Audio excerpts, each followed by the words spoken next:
क्या यह संभव है कि सिंधु नदी के पानी की एक एक बूंद पाकिस्तान की तरफ ना जाए, भारत रोक दे? क्या आपको भारत सरकार ने ठीक से बताया है और आपने ठीक से समझ लिया है कि जो सरकार पहलगाम में सुरक्षा नहीं दे सकी, जहां हजारों लोग जमा थे, वह सरकार पानी कैसे रोक देगी? एक नहीं, छह नदियों के। कहते हैं पाकिस्तान को एक बूंद पानी नहीं देंगे। निशिकांत दुबे बीजेपी के एमपी हैं, कहते हैं हम सनातनी भाजपा के कार्यकर्ता हैं, तड़पा तड़पा कर मारेंगे पाकिस्तान को। 9 साल लगे इस संधि की शर्तों पर सहमति बनाने में। विश्व बैंक ने जब पैसे की गारंटी दी तब संधि हुई। इसी कारण विवाद की स्थिति में विश्व बैंक मुखिया बन जाता है। लेकिन विश्व बैंक के पीछे कौन है? अमेरिका है। क्या भारत ऐसा चाहेगा कि अमेरिका इस वक्त पंच बने? अगर इतनी ही क्षमता है तो कोसी नदी का बहाव रोक लेते, जो हर साल बिहार में बाढ़ का दहशत पैदा करती रहती है। हम पाकिस्तान का पानी बंद कर देंगे। पाकिस्तानियों के पास चाय बनाने के लिए भी पानी नहीं होगा, आटा गूंदने के लिए भी पानी नहीं होगा, नहाने के लिए भी पानी नहीं होगा, बाकी कामों के लिए भी पानी नहीं होगा। ये हमारे पड़ोसी हमें धमकियां लगा रहे हैं।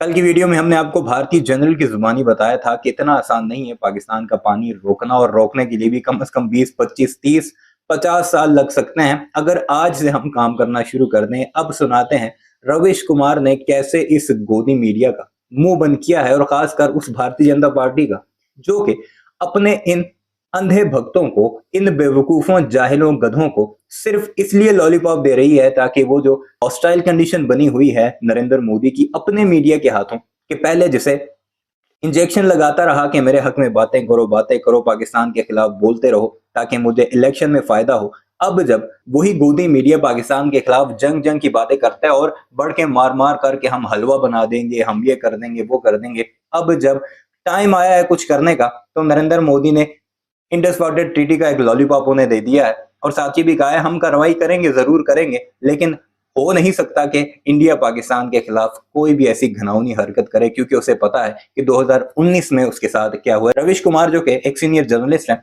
वो पानी के मामले पर क्या कुछ कह रहे हैं, इस वीडियो में आप वही सब कुछ मुलाहिजा कीजिए। नमस्कार, मैं रविश कुमार। क्या यह संभव है कि सिंधु नदी के पानी की एक एक बूंद पाकिस्तान की तरफ ना जाए, भारत रोक दे? क्या आपको भारत सरकार ने ठीक से बताया है और आपने ठीक से समझ लिया है कि जो सरकार पहलगाम में सुरक्षा नहीं दे सकी, जहां हजारों लोग जमा थे, वह सरकार पानी कैसे रोक देगी? एक नहीं, छह नदियों के। हमारे वीडियो को देखने का एक तरीका है, क्रम से चलना पड़ता है और आखिर तक देखना पड़ता है। हर लाइन आपके लिए जरूरी हो जाती है। 2023 का यह वीडियो देखिए। हिमाचल प्रदेश के मंडी में ही ब्यास नदी कुल्लू से आने के बाद मुड़ती है। मानसून के समय का यह बहाव कौन बांध लेगा?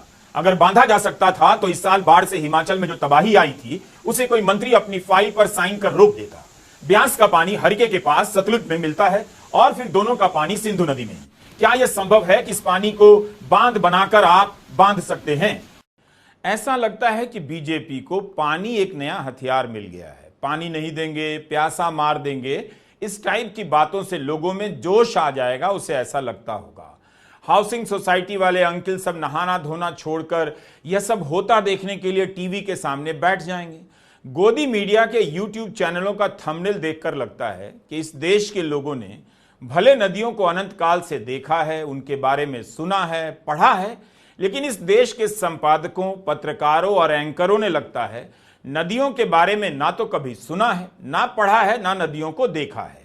उनके थंबनेल पर जो टाइटल हैं उसे देखकर ही समझ आ जाता है, जैसे मोदी का जल प्रहार, भारत ने पानी रोका, आपस में लड़ने लगे पाकिस्तानी, नहीं मिलेगा पाकिस्तान एक भी बूंद पानी, भारत ने रोका पानी। पाकिस्तान में हाहाकार, भारत ने रोका पानी। पाकिस्तान में त्राहिमाम, भारत ने रोक दिया पानी। पाकिस्तान में मची चीख पुकार, वीजा, पानी, बॉर्डर सब बंद। भारत का एक्शन, कांप रहा पाकिस्तान। सिंधु समझौता खत्म होने से कितना रोएगा पाकिस्तान। सिंधु संधि सस्पेंड, बिन पानी तड़पेगा पाक। सिंधु का बॉर्डर पानी बंद, नहीं मिलेगा वीजा। पाकिस्तान की बर्बादी का फैसला हो गया। क्या यह सब इसलिए किया जा रहा है ताकि हिंदी प्रदेशों की आम जनता ऐसी हेडलाइन से जोश में आ जाए? क्या इसलिए सिंधु जल संधि की बात उछाली गई ताकि आम लोग नारों से मतलब रखें, उसी में उलझ जाएं? बाकी जिन्हें समझ में आएगा वो संधि की शर्तों, भौगोलिक बनावट, बांध की लागत, उसकी सुरक्षा वगैरह वगैरह में दिमाग खपाते रहेंगे। सुरक्षा में चूक के सवालों को भूल जाएंगे। सूत्रों के हवाले से सर्वदलीय बैठक के बाद आपको तो यही बताया गया कि होटल वालों ने पुलिस को नहीं बताया कि हजारों सैलानी आ गए हैं। तो मॉनसून में क्या होगा, बिहार और बंगाल में बाढ़ की क्या हालत हो जाएगी। ऐसी बाढ़ आएगी कि चुनाव रोक दिया जाएगा और निशिकांत दुबे को राहत के काम में लगना पड़ेगा। यही है सिंधु नदी, जिसके नाम से नाम मिला हिंदू और भारत हिंदुस्तान कहलाया। हमारी सभ्यता सिंधु घाटी सभ्यता भी कहलाई। इस नदी का जल हमारी कल्पनाओं से भले अब दूर है, लेकिन यह नदी हमारी पहचान में हर दिन शामिल है। 4.5 करोड़ साल से यह नदी धरती पर है। सिंधु नदी सिस्टम कहा जाता है। इसमें सिंधु के अलावा रावी, ब्यास, सतलुज, चेनाब और झेलम नदी का पानी है। रावी, ब्यास और सतलुज को पूर्वी नदियां कहते हैं और सिंधु, चेनाब, झेलम को पश्चिमी नदियां कहते हैं। इन नदियों के समूह से आने वाले पानी का 30% हिस्सा भारत को और 70% हिस्सा पाकिस्तान को मिलता है। काबुल नदी का पानी भी इस तंत्र में शामिल है। संधि के अनुच्छेद 3.1 के अनुसार भारत पश्चिमी नदियों के पानी को पाकिस्तान में बहने देने के लिए बाध्य है। इस संधि के तहत भारत को इनका अप्रतिबंधित उपयोग प्राप्त है। भारत अपने घरेलू, खेतिहर और जल विद्युत पैदा करने के मकसद से भी इस्तेमाल करेगा। यह एक ऐसी संधि है जिसने पाकिस्तान के साथ 3 युद्धों का सामना किया, तब भी दोनों में से किसी भी एक देश ने संधि को निलंबित करने के लिए कोई कदम नहीं उठाया। कई आतंकी हमलों और पाकिस्तान के खिलाफ भयंकर गुस्से के बाद भी सिंधु जल संधि कभी रद्द नहीं हुई और स्थगित नहीं। 19 सितंबर 1960 को तत्कालीन प्रधानमंत्री जवाहरलाल नेहरू और पाकिस्तान के तत्कालीन राष्ट्रपति अयूब खान ने कराची में इस पर हस्ताक्षर किए। 9 साल लगे इस संधि की शर्तों पर सहमति बनाने में। इसकी शुरुआत 1948 की उस घटना से होती है जब भारत और पाकिस्तान के बीच 1 साल पुराना स्टैंड स्टिल समझौता एक्सपायर हो गया। इसके चलते भारत ने पाकिस्तान के कनालों में छोड़ा जाने वाला पानी रोक दिया।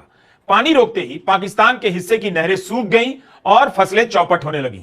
उसके बाद एक दूसरा समझौता होता है कि पाकिस्तान किराया देगा तब भारत पानी देगा। 1951 में पाकिस्तान इस फैसले के खिलाफ संयुक्त राष्ट्र चला गया। पाकिस्तान में इस समझौते के खिलाफ खूब प्रदर्शन हुए, तब जाकर 1960 का समझौता होता है भारत और पाकिस्तान के बीच। विश्व बैंक ने जब पैसे की गारंटी दी तब संधि हुई। इसी कारण विवाद की स्थिति में विश्व बैंक मुखिया बन जाता है। उसके पास शिकायतें लेकर दोनों देश पहुंचते हैं और उसकी निगरानी में जांच होती है। लेकिन विश्व बैंक के पीछे कौन है? अमेरिका है। क्या भारत ऐसा चाहेगा कि अमेरिका इस वक्त पंच बने? राष्ट्रपति ट्रंप ने जो कहा है उसकी भी चर्चा हो रही है।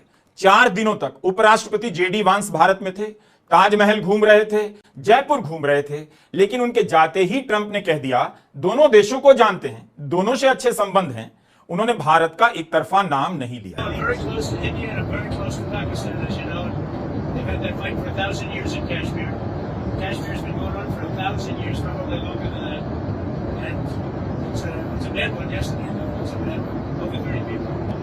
Tensions on that border for 1,500 years.